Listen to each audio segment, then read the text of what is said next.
when Sarah downloaded a new app to improve the sound during calls. The app was called Whisper. It promised to improve the quality of calls and filter out noise, making conversations clearer. This was perfect for Sarah, who worked in a busy office. At first, everything was going well. Sarah could hear the other person much better and the background noise was gone.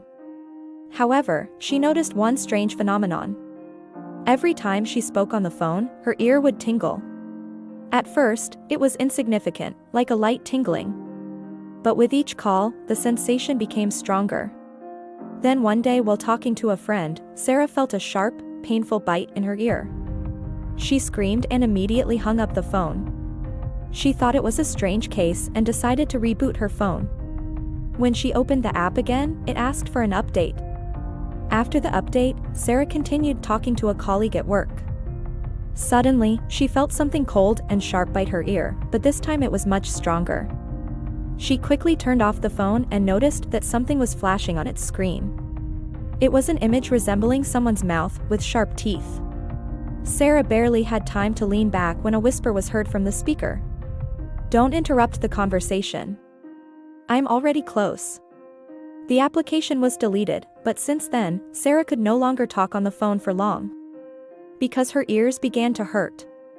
And every time she brought the phone up to her ear, her friend or colleagues would begin to say, "Do you hear the whisper again?" And this whisper became louder and louder.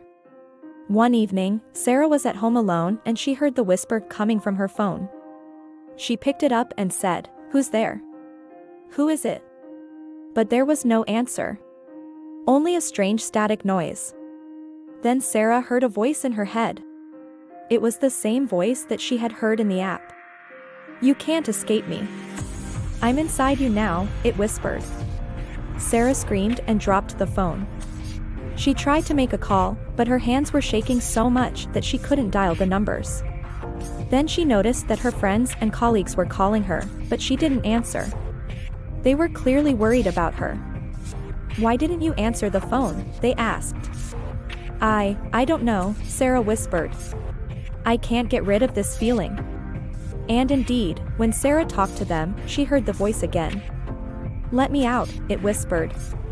"Let me out." Friends were very scared and advised Sarah to go to the hospital. Perhaps there was some kind of infection in her ear. But the doctors found nothing. And then the strange symptoms suddenly disappeared. Now Sarah never takes calls on her cell phone and always uses a wired headset.